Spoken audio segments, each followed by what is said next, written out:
大家好，开始今天的分享之前，希望你能给人间烟火点个订阅，我将会分享更多优质的内容。陈丽娜，你肚子里的孩子到底是谁的？李俊的声音在医院走廊上回荡，穿着白色连衣裙的陈丽娜顿时面如死灰，大颗泪珠顺着脸颊滚落，路过的护士和患者都停下脚步，目光齐刷刷地投向这对年轻情侣。我不是故意的，陈丽娜啜泣着，双手下意识护住微微隆起的小腹。李俊气得浑身发抖，手里紧握着一份检查报告，指节因用力过度而泛白。你还有脸说不是故意的？他压低声音，眼睛里却燃烧着难以遏制的怒火。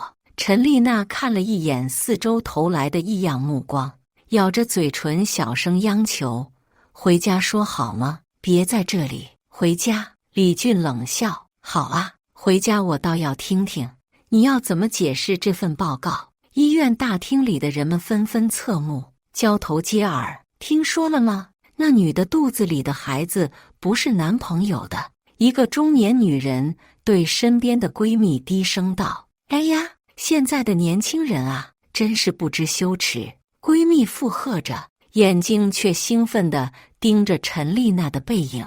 陈丽娜今年28岁，是某知名化妆品公司的市场经理。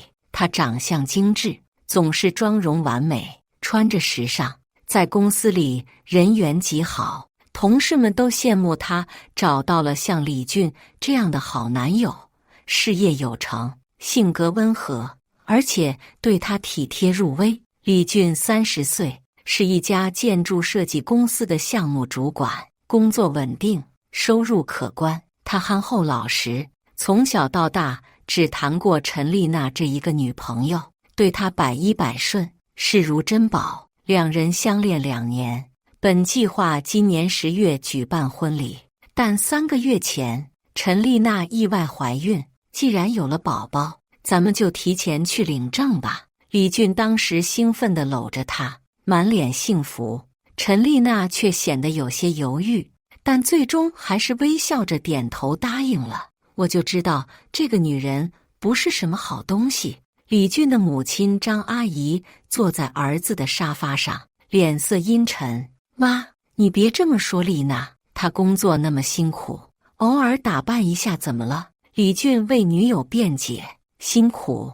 张阿姨冷哼一声，化那么浓的妆，穿那么短的裙子，哪像要当妈的人？李俊听了，眉头紧锁，但没有再回应母亲的指责。张阿姨看着儿子的表情，语气软了下来：儿子，妈不是不讲理的人，我只是担心你被人骗了，还帮人数钱。那丫头对你真心吗？你自己好好想想。李俊送走母亲后，站在窗前点了根烟，眉头始终没有舒展。母亲的话像一粒种子，悄悄埋进了他的心里。琳琳，我婆婆又来找我麻烦了。晚上，陈丽娜抱着抱枕，对着电话那头的闺蜜王琳抱怨。王琳叹了口气：别管你婆婆怎么说，反正李俊疼你就行。老人家总是多疑的，我知道，我也理解阿姨。陈丽娜勉强笑了笑，她只是心疼儿子吗？不过王琳犹豫了一下：丽娜，那件事你真的决定不告诉李俊吗？电话这头的陈丽娜表情瞬间僵住了，随即轻声说：不要再提了，过去的事就让它过去吧。可是别说了。陈丽娜打断她，强作镇定道：一切都会好的，相信我。挂掉电话，陈丽娜走到窗前，望着城市的夜景，眼里流露出深深的忧虑。她的手机突然震动起来，一条陌生号码的短信映入眼帘：想我了吗？陈丽娜浑身一颤，迅速删除了这条消息。第二天清晨，陈丽娜比平时起得更早，精心准备了丰盛的早餐。今天怎么这么勤快？李俊打着哈欠走进厨房，从身后环抱住他。不行吗，我的准老公？陈丽娜笑着依偎在他怀里，眼神却有一丝闪躲。当然行。李俊亲了亲她的脸颊。你最近胃口不好，多吃点啊。陈丽娜点点头，小声说，下周二我们去做婚检，你记得请假。李俊一愣，这么快？趁我肚子还不太显，多不好意思啊。陈丽娜低着头轻声说。李俊笑了，傻瓜，现在又不是古代，没人会说闲话的。陈丽娜抬起头勉强笑了笑，那就这么定了。周二上午9点，婚前体检的当天，两人早早来到医院。陈丽娜明显比平时紧张，手心冒汗，说话也结结巴巴的。怎么了？紧张了？李俊握住她的手，安慰道。有点。陈丽娜勉强扯出一个笑容，毕竟是人生大事。填完表格后，护士引导他们分头进行检查。李俊注意到护士看他的眼神有些古怪，带着一丝怜悯。先生，请这边走。护士面无表情地指引他进入一个小房间。检查过程中，医生的态度也很反常，欲言又止的样子让李俊心里越来越不安。李先生，您和您未婚妻的体检报告需要再核实一下。医生最后委婉地说。李俊心头一紧，有什么问题吗？医生摇摇头，我们会尽快通知您复检结果，请保持电话畅通。回家路上，两人都异常沉默。陈丽娜不停地偷看李俊的表情，手指紧张地绞在一起，而李俊则回想起最近丽娜的种种异常，频繁深夜接电话，总说加班，却化着精致的妆回家。他的手机也突然设了锁屏密码，这在过去2年从未有过。你有什么话想对我说吗？李俊终于忍不住问道。没什么啊。陈丽娜眼神闪烁，声音微微发抖。李俊深吸一口气，努力压抑心中的不安。如果有什么事，你可以告诉我的。陈丽娜只是摇头，把脸转向窗外，眼泪无声地滑落下来。那天晚上，李俊借用陈丽娜的手机打电话，发现了一串陌生号码发来的信息。检查结果怎么样？医生有没有怀疑？李俊心如刀绞，但他什么也没说，若无其事地把手机还给了陈丽娜。夜深人静时，他小心翼翼地拿起熟睡中女友的手机，胃里一阵翻腾，输入密码，第一次就解锁了，是他的生日，如此简单，仿佛就是设给他看的。翻到一个备注为阿杰的微信对话，最新的一条信息让他瞬间崩溃。万一李俊知道孩子是你的，他会疯的。李俊瞪着手机屏幕，感觉全世界都在旋转。他默默放回手机，走到阳台上点了根烟，任冷风吹打着发烫的脸颊。丽娜，你这样骗人家，良心不会痛吗？王林坐在咖啡厅里，严肃地盯着闺蜜。陈丽娜撇嘴，我自己的人生我做主，反正李俊那么爱我，就算知道真相也会原谅我的。你疯了，那是他的孩子还是别人的？这种事怎么能原谅？王林震惊地提高了声音，周围的人纷纷看过来。陈丽娜赶紧做了个噤声的手势，小点声，你想让全城的人都知道吗？她恼怒地说，我只是不明白。王林摇头，李俊对你那么好，你为什么要这样对他？陈丽娜低下头，声音低到几乎听不见。你不会明白的，爱一个人和需要一个人完全是两回事。那孩子到底是谁的？王林追问。陈丽娜没有回答，只是沉默地搅动着咖啡杯里早已冷却的液体。俊，听说你要结婚了。李俊的发小赵明在酒吧里举杯祝贺。是啊，下个月登记。李俊勉强笑了笑，看起来心事重重。赵明喝了口酒，犹豫了一会儿，终于忍不住说：“兄弟，有句话不知当讲不当讲。”李俊抬头：“什么事？直说吧。你媳妇前阵子在这个酒吧和一个男的搂搂抱抱，你知道吗？”李俊脸色瞬间变得苍白。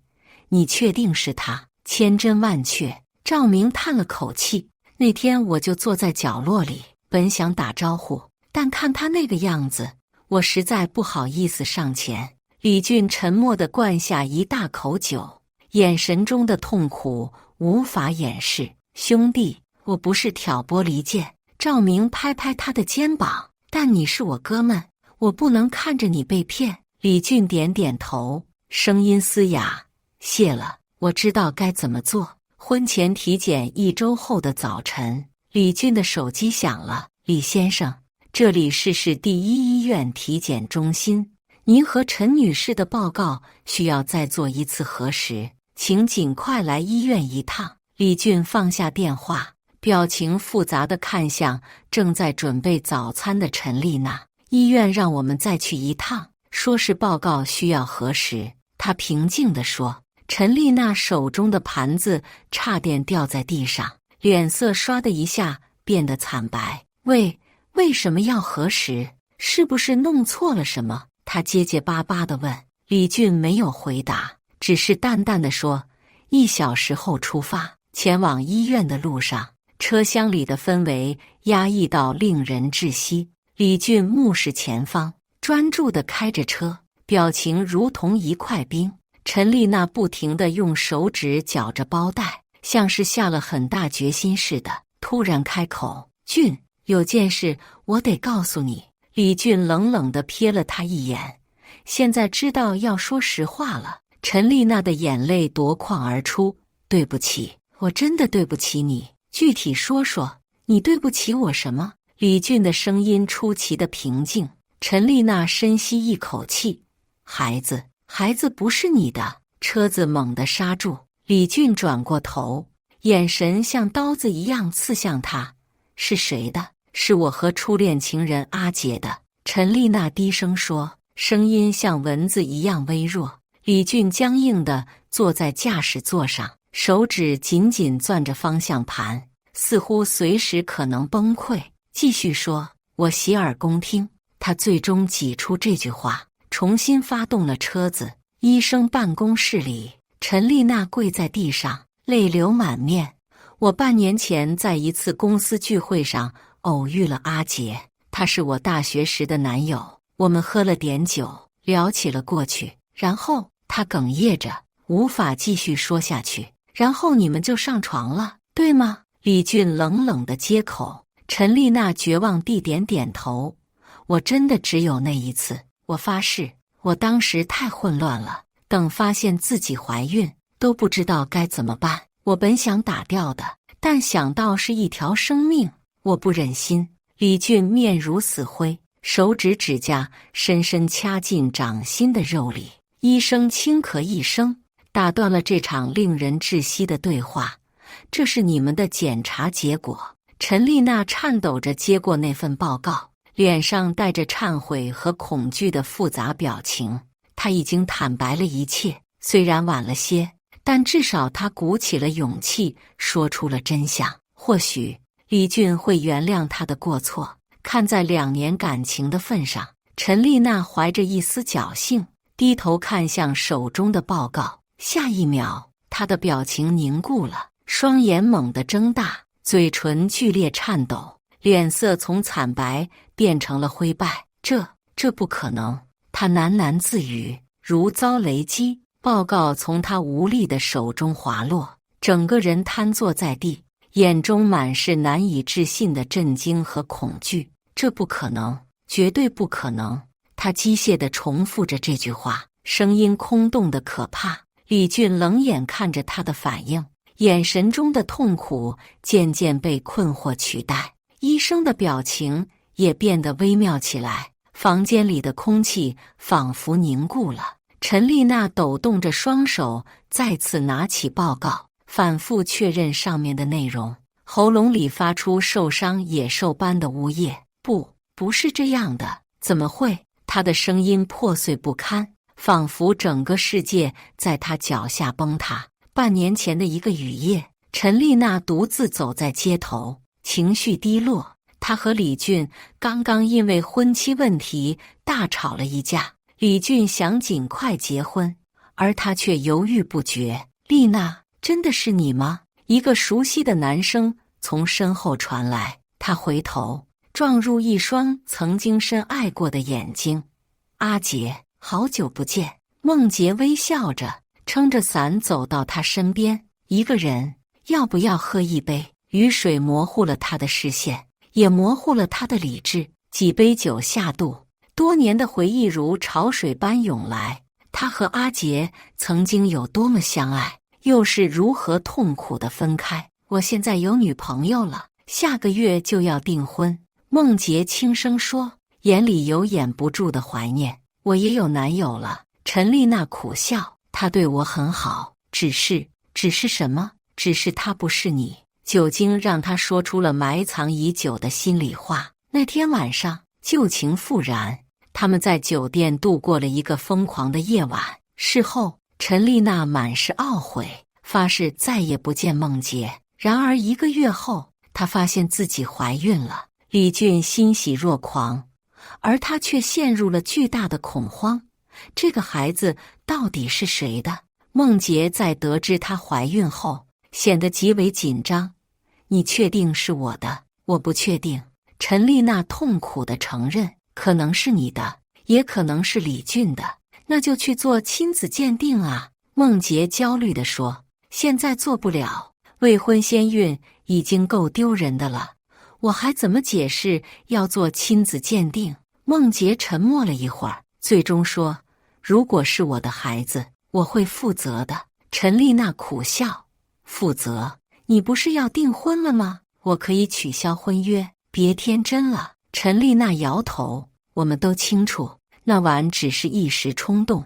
孟杰无言以对。最终两人约定等婚检时再确认孩子的父亲。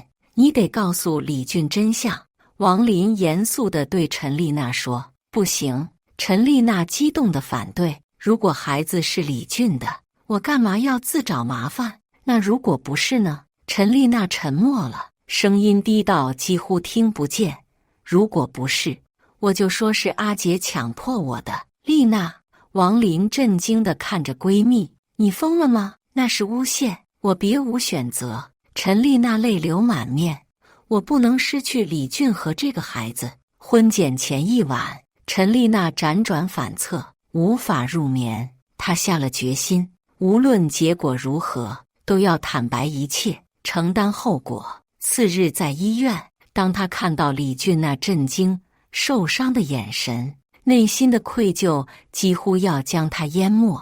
她决定先发制人，坦白自己的过错，希望能得到宽恕。然而，当她看清那份报告的内容时，整个人如遭雷击。报告显示，孩子确实不是李俊的，这一点她早已知道。但更令她震惊的是，报告上还有一行她完全意想不到的内容。下一秒，她的表情凝固了，双眼猛地睁大，嘴唇剧烈颤抖，脸色从惨白变成了灰败。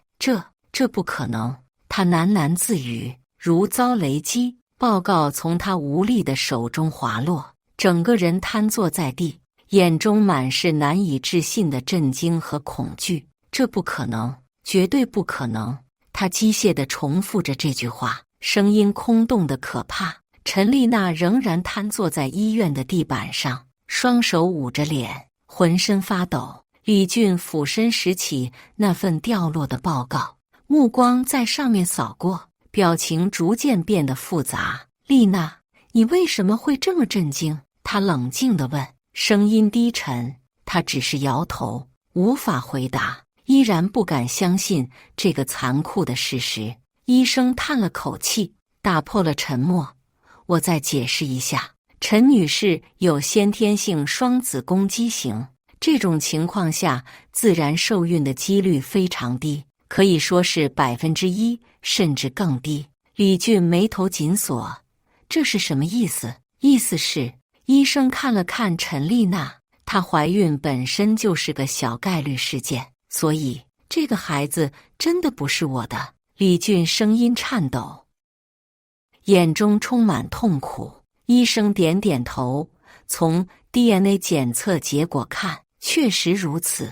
张阿姨听到消息后，立刻赶到了医院。她看见儿子面如死灰地坐在走廊长椅上，心疼得差点晕过去。俊啊，这个贱女人到底做了什么？她握住儿子的手，眼中含泪。李俊没有回答，只是递给母亲那份报告，然后继续沉默。张阿姨粗略扫了一眼，怒火中烧。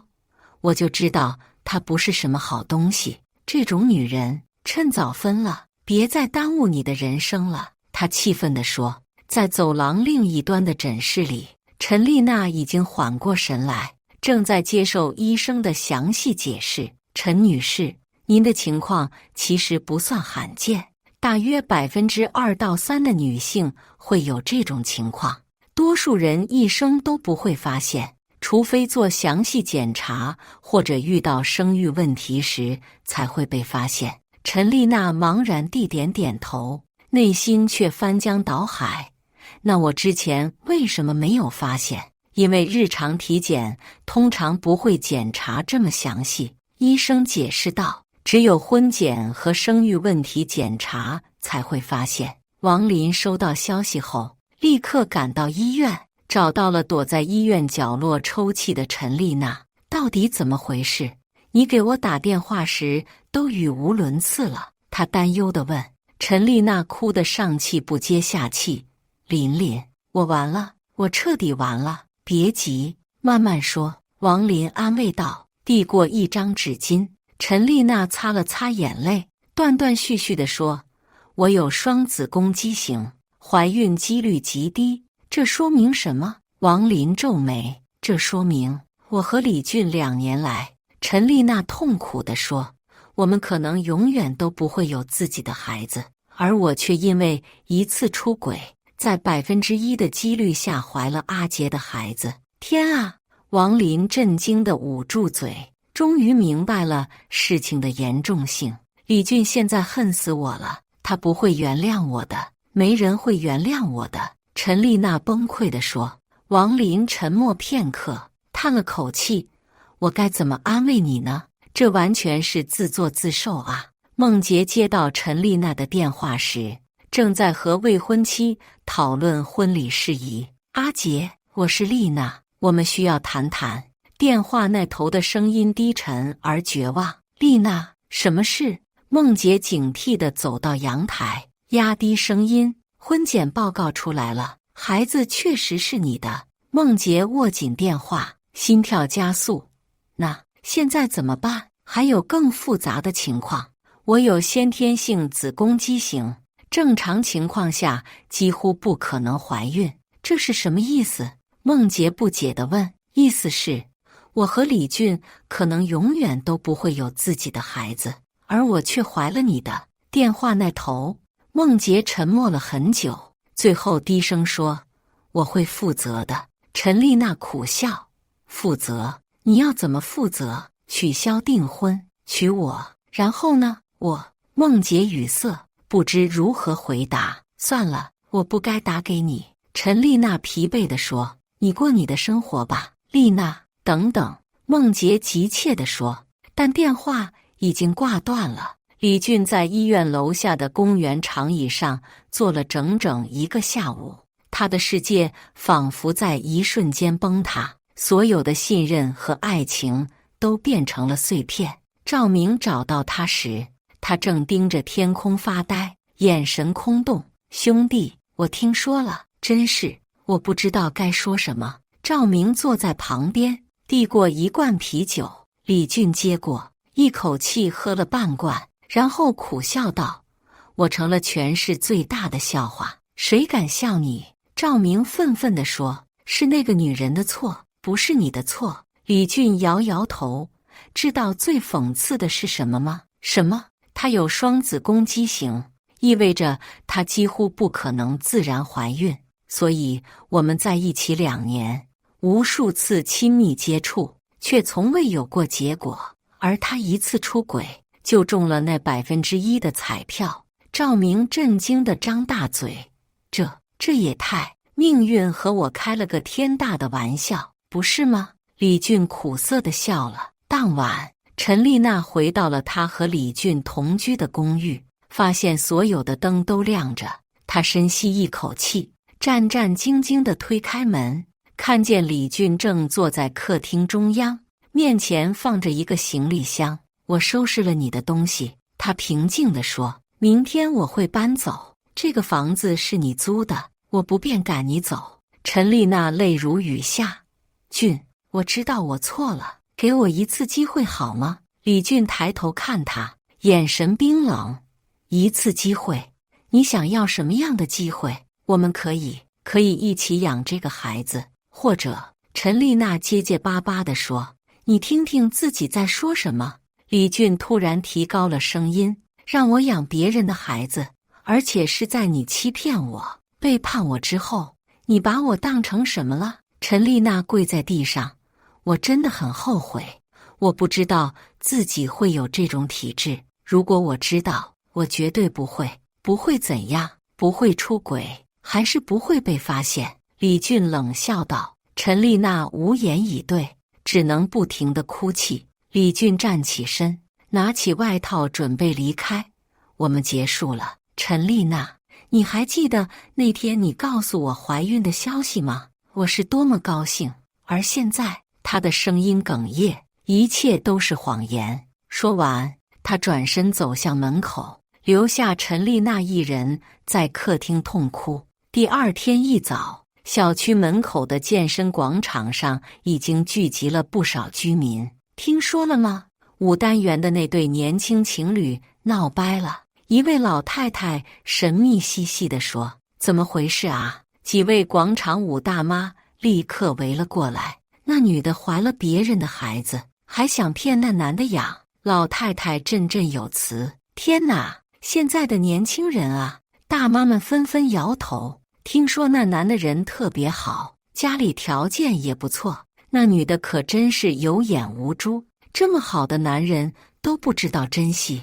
正当他们议论纷纷时，陈丽娜恰好路过，顿时引来一片异样的目光和窃窃私语。她低着头快步走过，却听到身后传来清晰的议论声：“就是她，就是那个水性杨花的女人，长得倒是挺漂亮，就是品行不端。”陈丽娜加快脚步，几乎是跑着离开了小区。陈丽娜在公司里也不好过，不知消息是如何传开的，同事们看她的眼神都变了，她曾经的好人缘荡然无存。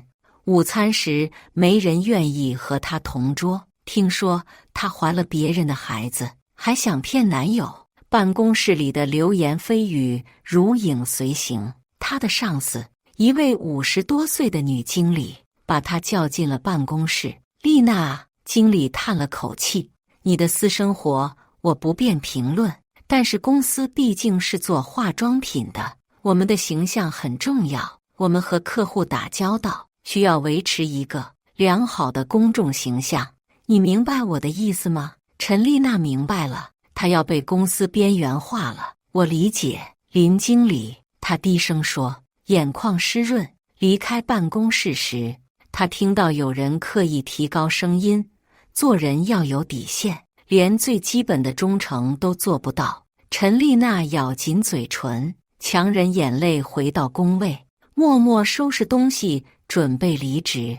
王林的丈夫陈刚是医院的一名医生，正是他无意中将陈丽娜的事情告诉了妻子。你能想象吗？那女孩子有双子宫畸形，正常情况下几乎不可能怀孕，结果她一次出轨就怀上了别人的孩子，这种几率比中彩票还低。王林听后既同情又愤怒，这就是报应吧，老天爷都看不下去了。陈刚叹了口气，医学上没有报应一说，只有概率和运气。但不得不说，这种情况确实非常罕见，几乎像是命运的安排。对了，她男友怎么样了？王林关心地问。听说崩溃了，彻底崩溃了。谁能接受这种打击呢？是啊，本来即将拥有自己的家庭和孩子，结果却发现一切都是假的。1周后，陈丽娜在一家咖啡馆见到了梦洁，两人面对面坐着，气氛尴尬而紧张。所以，你决定怎么办？梦洁最终打破沉默。我准备离开这座城市。陈丽娜平静地说，这里已经没有我的容身之地了。孩子呢？梦洁小心地问。陈丽娜轻抚自己的腹部，我会生下来，这是我唯一的机会了。那我呢？我是孩子的父亲。梦洁的声音带着犹豫和不安。你有自己的生活，未来的妻子，还有正常的家庭。我不能再毁掉一个家庭了。陈丽娜苦笑道，不管怎样，我会给你经济支持的。梦洁坚持道。陈丽娜摇头，不用了，我自己能照顾好自己和孩子。但如果有一天，孩子想知道自己的父亲是谁，我会告诉他找你。梦洁点点头，内心既愧疚又松了一口气。半年后，李俊在一次朋友的婚礼上遇到了赵明的表妹林小雨。她是一名小学老师，温柔善良，笑起来像阳光一样明媚。在朋友们的撮合下，两人开始约会，慢慢走到了一起。李俊很长一段时间都无法彻底信任女性，但林小雨的真诚和耐心一点点融化了他心中的坚冰。1年后，他们决定结婚。婚前体检时，林小雨紧张地握着李俊的手。别担心，李俊安慰他，无论结果如何，我们都会一起面对。检查结果很快出来了，一切正常。医生笑着恭喜他们，祝你们早日有健康的宝宝。离开医院时，李俊看着蓝天，感慨道，生活就像是一场赌局，有时候你会输得很惨，但只要你愿意重新站起来，总会等到命运给你的补偿。林小雨微笑着挽住他的手臂，我会一直陪着你，直到白头。与此同时，陈丽娜在千里之外的另一座城市生下了一个健康的男婴。当她第一次抱起孩子时，眼泪止不住地流下来。对不起，让你来到这个世界，却不能给你一个完整的家。她轻抚着孩子的小脸，但我会加倍爱你，弥补你所缺失的一切。同病房的一位中年产妇好奇地问，孩子父亲呢？怎么没见他来？陈丽娜勉强笑了笑，他有自己的生活，我们早就分开了。哎呀，现在的年轻人，产妇摇摇头，话中带着不易察觉的轻蔑。这种目光和态度，陈丽娜已经习惯了。她知道，这是她必须承受的代价。3年后，一个秋高气爽的下午，陈丽娜带着儿子小杰在公园里散步。小杰已经会跑会跳，活泼可爱，是他生命中最大的安慰和动力。他找到了一份幼儿园老师的工作，虽然收入不高，但胜在稳定，能照顾孩子。在这座陌生的城市，他重新开始了生活，虽然清贫却平静。妈妈，那个叔叔在看我们。小杰突然指着不远处的长椅。陈丽娜抬头看去，惊讶地发现梦洁正站在那里，手里拿着一个小熊玩具。你怎么会在这里？她紧张地问，本能地护住孩子。我想看看他。梦洁局促地说，一个朋友告诉我你们在这个城市，他长得很像你。陈丽娜淡淡地说，也像你。梦洁微笑，蹲下身对小杰说，嗨，小朋友，这个送给你。小杰好奇地接过玩具，怯生生地说了声谢谢叔叔。你还好吗？梦洁站起身，关切地问陈丽娜，还活着。她简短地回答，眼神中有一丝苦涩。孟杰沉默片刻，最终说：“我结婚了，但我们没有孩子。医生说我有不育症。”陈丽娜愣住了，随即苦笑：“这就是命运的讽刺吗？也许吧。”孟杰苦涩地说：“我们的错误似乎注定要付出代价。”同一天，李俊和林小雨正在办理入院手续，准备迎接他们的第一个孩子。紧张吗？李俊握着妻子的手，温柔地问。有点。林小雨微笑着说，不过有你在，我什么都不怕。等待的过程中，李俊无意中看到了一则新闻：罕见女子双子宫生下龙凤胎，医学界称为千万分之一概率。他突然想起了陈丽娜，想起了那个改变他一生的体检报告。曾经的痛苦和背叛已经淡去，留下的只有对生活的感悟。他明白了，人生中有些事情是无法预测的，有些伤害是必须经历的，但正是这些经历，让他更加珍惜现在的幸福。护士走出来，微笑着说：“李先生，可以进去了。”李俊深吸一口气，迈进了产房，迎接新生命的到来。时光流转，陈丽娜和小杰的生活渐渐步入正轨。她常常一个人坐在阳台上，望着夜空发呆，思考着过去的选择和错误。如果当初没有那一夜的冲动和背叛，她和李俊或许会一直在一起，他们或许永远不会有自己的孩子，但也不会有现在的痛苦和分离。一次偶然的错误，加上命运的巧合，彻底改变了他的人生轨迹。他失去了爱情、事业和声誉，但却意外获得了一个孩子。这是他犯下错误后唯一的安慰，也是他必须终身背负的责任。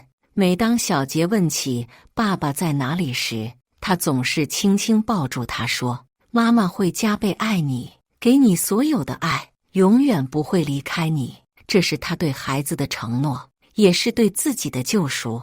在这个陌生的城市，没有人知道他的过去，没有人指指点点，但他心里清楚，这一切都是自作自受的结果。